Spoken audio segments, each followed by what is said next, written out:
За сайн байцгаана уу? Та бүхэнд энэ өдрийн мэндийг хүргэе. За манайх Монголын хэрэглэгчдийн эрх ашигыг хамгаалах нийгэмлэгүүд үндэсний холбоо байгаа. За ингээ өнөөдрийн хэлэлцүүлэгт бас манай төлөөлөл хүмүүс, салбар нийгэмлэгийн хүмүүс маань оролцож байна. За өнөөдрийн энэ салбарын асуудал бол маш чухал асуудал байгаа маа. Айгүй үндэсний хэмжээнд бас анхаарах үз юм.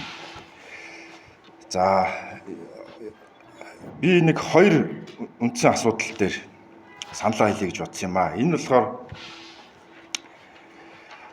миний хувьд энэ 2018 онд бас эрүүл мэндийн салбарын стратегийн мастер төлөвөө боловсруулах бас энэ үндэсний зөвлөхөр бас нэг ажилласан юм аа.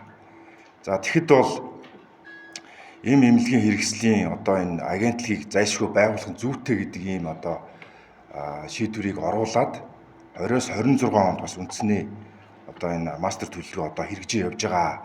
Тэрний үр дүн энэ байгууллагын үйл ажиллагаа юм аа.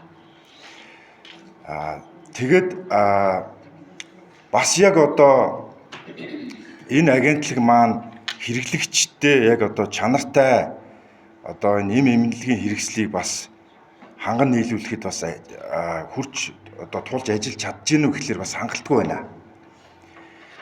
За энэ эмийн чанар бас харилцан адилгүй байна. Дотоодоос би сая мэдээлэл авлаа л да. Гадаадаас импортоор эмийн 80% нь импортоор орж ирд юм байна. За 20 орчим хувийг дотоодоо үйлдвэрлэж байгаа гэж байна. За 9 дотоодын үйлдвэр энэ Европын тэр GMP гэдэг стандартаа хангаад ингээ явд юм байна. Гэвч бас иргэд хэрэглэгчдээс маш их гомдлууд энэ эм дээр эмийн бүтээгдэхүүн дээр ирдэг. Яаж ирдэг вэ гэхээр хугацаанд дууссан.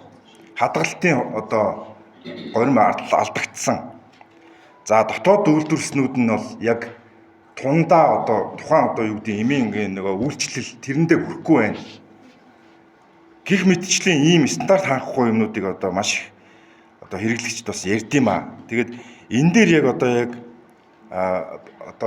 агентлагийн дарга нь байгаа учраас энэ дээр яг ямар бодлого баримталж ажиллаж байна. За мөн хоёр дахь асуудал нь нийгмийн эрүүл мэндийн асуудал байгаа. Энийг яам нь хариулах ёстой байсан уу? Нийгмийн эрүүл мэндийн хүрээлэн гэж нэг байгууллага байдаг тийм ээ.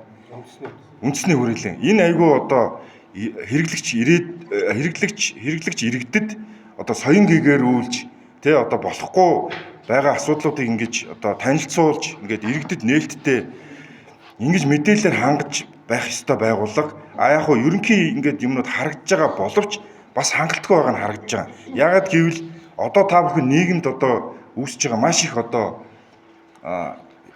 асуудлууд байна. Электрон тамхи, хар тамхи, донтолт. Сая би нэг ярилцлага харлаа л да. Өвс ингээд тариад нэг эмч ярьж байгаа. Тэр гар юуны эмч үлээ. Өвс тариад донтоод гар хөлөө тайруулж байгаа ийм асуудал гарч байгаа. Энэ ямар амар ийм зочирдсон би бүр айгүй цочирдсан. Манай ирээдүйн болсон хүүхдүүд насан туршаагүй хүүхдүүд маань энийг хэрэглэж байна. Бүр амар асуудал болсон. Үндэсний хэмжээний ийм асуудал болцсон байхад манай энэ нийгмийн эрүүл мэндийн байгууллага, эрүүл мэндийн яам яг энэ дээр юу хийж ажиллаж байна вэ? Тэгээд энэ хэрэглэгчид мэдлэггүйгээс болж хохирж байгаа. Энэ эмийг яаж хэрэглэх үү? Эрүүл амьдралын хэм маягийг яаж бий болгох вэ өөрсдөө? Энэ дээр бүр хувь янз бүрийн коучуд гарцсан. Тэд нар дандаа төлбөртэй юм явуулдаг. Нийгмийнхаа хэмжээнд энийгээ соён гээгэрүүл ийм ажил хийж болтгоо мүү? Гэсэн ийм би нэг үндсэн хоёр юмыг асууя гэж бодож байна. Баярлалаа.